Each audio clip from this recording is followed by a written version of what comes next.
Hey everybody, welcome back to Mitch's Miniature Corner.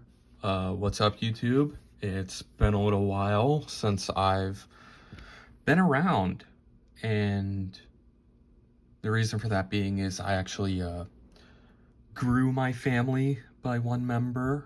I had a little girl almost a month ago now, so that's kind of absorbed a lot of my time, getting prepared for her to enter the world and then taking care of her when she first came out. So my wife and my daughter have stepped out for a little bit, so I've taken the time to shoot this little video to kind of give you guys an update on what's been going on with me.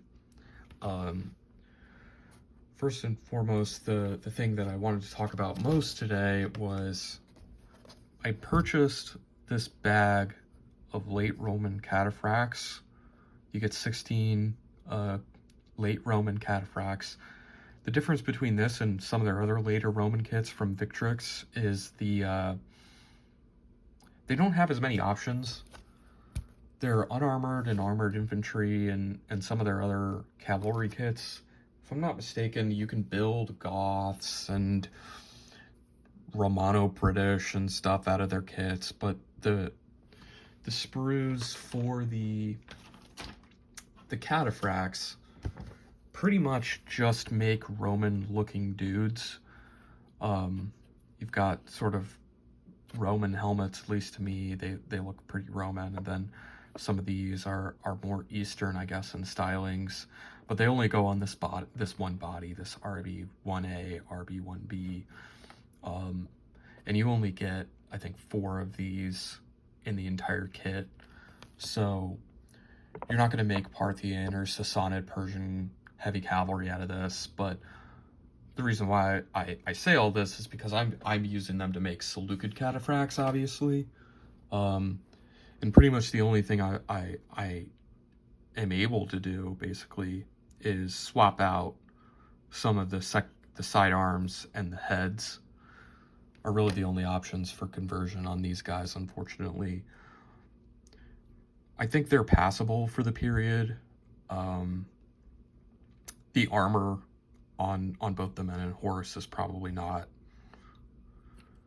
super suitable to the Hellenistic period or later successor dynasty. Obviously, we're talking Antiochus III and onward, but you know, a simple head swap and swapping around the sidearms I think is sufficient. But yeah, all of these heads have come from various Victrix Hellenistic kits as well, the Hellenistic heavy cavalry and the successor phalangites are mainly where these Victrix sets have come from.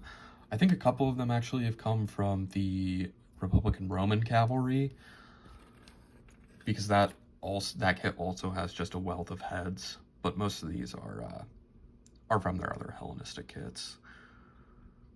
So yeah, that's slightly disappointing, but honestly, like, you make what it says on the bag, and you can't be disappointed when it obviously offers that, because this kit is 100% made to make late Roman Cataphracts, and it does that job very successfully, in my opinion. It's just, I'm not making a late Roman army, so I have to convert them up a little bit, which means that, you know, I have to dig back through my bits box and stuff like that to make some Hellenistic, at least passable Cataphract cavalry. So that's kind of what I've been doing. I've still been grinding away. I need to work on that campaign video, because I talked in my last video about running a campaign, and it's largely pen and paper, to be completely honest, because of my changing life circumstances. I'm probably not going to be doing big games on a big table for the foreseeable future, so it'll probably just largely be relegated to pen and paper or computer. But I still want to keep you guys engaged with that. It's still wargaming content, it's just not 100% miniatures oriented, and I would like to fight all of the big battles. Hopefully still I'm able to get those on my kitchen table and film those guys for you. But yeah, this is kind of what I've been up to. I was just continuing to paint and model. The majority of my painting is fantasy figurines for Dungeons and Dragons as commission work for a small business. This is 3D printed. He's a blood mage, a dwarven blood mage of some sort of description, and I've commission painted him. I'm working on this crazy alligator thing for that as well. But yeah, that's honestly taken up the majority of my time. I haven't really been doing much personal projects. This is the first time I've been able to really sit down in a couple months to work on my historical figures. So that's why I wanted to make this video and post this up, just talking about my Seleucid Cataphracts. And like I said, they are just made out of the late Roman Cataphract kit and a bag of extra pieces I had from other Victrix successor era Greek kits. So you get a wealth of heads and arms and other sidearms and things and shields. So I've been putting those to good use to make 16 super heavy Seleucid Cataphracts.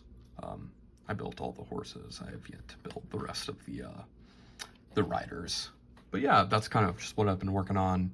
I know I've been MIA for a little while, but to be honest, you haven't really missed much. Most of the time when I'm at this table, I'm doing fantasy commissions, and unless you guys really wanted to see that, sound off in the comments, because to me, I feel like the audience I built up is more historical wargaming anyway. So unless you guys really want to see that, I'll show them more. But yeah, I've just kind of been slacking in the hobby lately, to say the least. But I just wanted to get this video out there, let you guys know that I'm still around. I'm still watching everyone's videos and keeping in touch, but I wanted to get this out there, just kind of a quick little general update slash what you can and can't do with the Cataphract bag. But yeah, you know what? Let's look at the sprues. Why not? So you get 2 sprues, well, 2 variants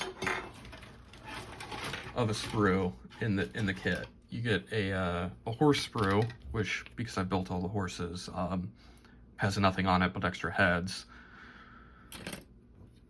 You get 4 bodies, 8 heads to choose from on each horse sprue, and then each cavalryman sprue has 4 bodies on it, and each body can be built with a lance upright, the contos lifted upright at rest, or attacking, and they've done that for each so that they could all be upright like this or attacking like this or this, depending on the body. And they do go together basically one way for each variant. The variation is just in the heads and upright or attacking, basically. So yeah, like this body only goes with these legs, likewise with the others. And then of course this body only goes with this head, and this head. But yeah, I mean, it's a good kit. I mean, it's Victrix, so it's obviously very good molding and sculpting quality. You know, it's all the things you come to expect from them. They're world class. But yeah, that's kind of what you get out of that kit. Here's the sheet for the horses. You get 4 variations per sprue, and you get 4 sprues to make 16 horses. But yeah, you really just get 2 halves and then 2 heads for each one. And I think you would be able to mix and match these across, like the heads across for any body, but you know, to play it safe, you should just go with these for these, you know. But that's up to you. Yeah, I mean, that's really all I have to say about that. That's all pretty much I had for this video. Not a whole lot going on.